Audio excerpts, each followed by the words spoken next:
ሰላም ሰላም፣ እንዴት ናችሁ? ውድ አድማጭ ተመልካቾቻችን፣ ይህ ዲጃቤ ዩቲዩብ ነው። ዲጃቤ ዩቲዩብን ላይክ፣ ሼር፣ ኮሜንት፣ ሰብስክራይብ እያደረጋችሁ አብረን እንሆን።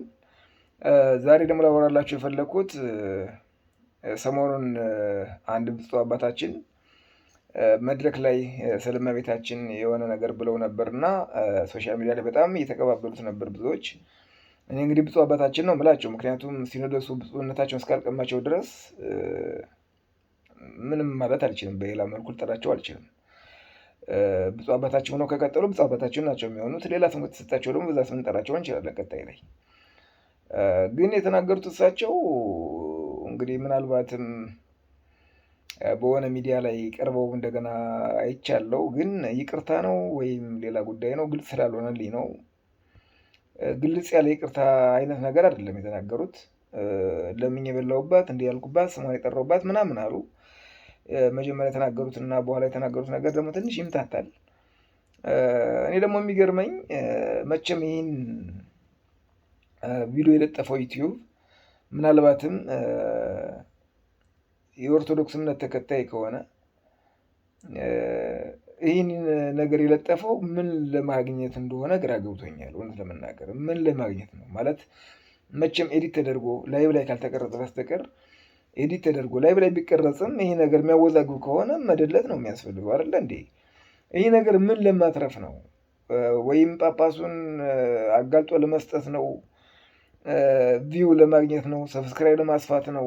መነጋገሪያ ለመሆን ነው? ትርፉ ምንድን ነው? ማለት ይህን መለጠፉ ወይ ደግሞ ይህን ነገር ማሰራጨቱ ምን ተፈልጎ ነው ነው? በእርግጥ ሁሉም ነገር የሚደፈረው በአዋቂዎች እናውቃለን በሚሉ ሰዎች ነው። ህግ የሚደፈረው በህግ አስከባሪ ነው የሚደፈረው።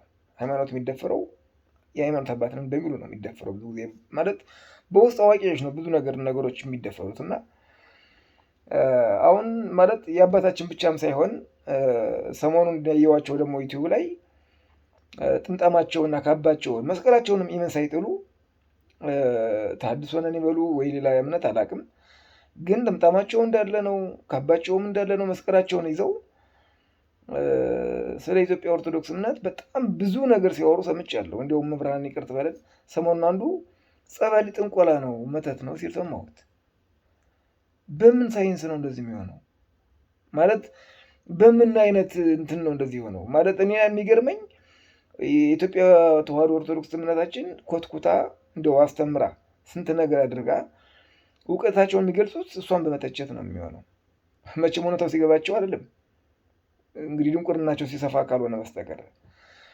እና እኔ እንደዚህ አይነት እምነት የሚያቋቁሙ ሰዎች እኔ ምናምን አለው መሰላችሁ፣ የኔ እምነት ነው ይሄ፣ ያለ አዋቂነት እምነት ሊሆን ይችላል። በእርግጥ ብዙ ሰው ሃይማኖቱን ሲከተል ሃይማኖቱን ማጠናከር ያለበት። የኔን ሃይማኖት ከፍ ለማድረግ የሰውን ሃይማኖት ዝቅ ማለት ያለብኝ አይመስለኝም። በቃ ለምሳሌ አሁን ከነካባቸው ከነ መስቀላቸው የወጡ ሰዎች ሌላ ሃይማኖት የሚያወጡ ከሆነ ማስታወቂያ ይስሩ፣ ሃይማኖታቸው ሰው እንዲሄድላቸው። ኦርቶዶክስ በመዋረድ ነው የነሱን ሃይማኖት የሚገልጹት። ምንድን ነው ጥቅማቸው? ለምሳሌ ደግሞ የሚጠይቁት ጥያቄ ካለ ልክ አይደለም ብሎ የሚያምኑት ካለ ውስጥ ላይ ሆኖ ነው ማስተካከል ማለት። ለሃይማኖታቸው ተቆርቋሪ ከሆኑ ውስጥ ላይ ሆኖ መነጋገር ነው አይደል እንዴ? እና እኔ ቅሬታዬን አሁን ማቅረብ የምፈልገው ይህ ሁሉም እየተነሳ የሚናገረው ነገር ተሐድሶ ነው የሚለው ምን ነው የሚለው ኦርቶዶክስን እንደፈለገ ሲናገር ዝም ይላል። የህግ እንግዲህ በኢትዮጵያ ኦርቶዶክስ እምነት የህግ ጠበቃዎች ተቋምና ማህበር አላቸው። በደንብ የተቋቋመ የተደራጀ አለ። ሰምቶ ዝም ይባላል። ማለት በማንኛውም ሃይማኖት ሲነካ ዝም መባል የለበትም። ስለ ኦርቶዶክስ ብቻ አይደለም። በቃ ሃይማኖት ደካማ ጎናችን ነው። አንድ የሚያደርገን ሀገራዊ ጉዳይ አለ። ሁላችንም በሃይማኖት እንጸልት፣ አገራችን ሰላም አድርግልኝ ነው የምንለው። ሀገራችን የሁላችንም ስለሆነች ማለት ነው። ሃይማኖታችን ደግሞ የግላችን ነው። የግላችን ሃይማኖት ማንም ጣልቃ ሊገባበት አይችልም። ማንም ሰው ጣልቃ ከገባ ግን መጠየቅ አለበት። በቃ ምንም ጥያቄ የለውም። ሰው መጠየቅ ያለበት የሰዎች ግለሰብ ጉዳይ። አንድ ግለሰብ እንኳን ሲነካ አገር እያዘልኝ የሚባልበት ሀገር ላይ የሃይማኖትን ተቋምን ያክል ሲነካ ግን ማንም ተናጋሪ የለውም።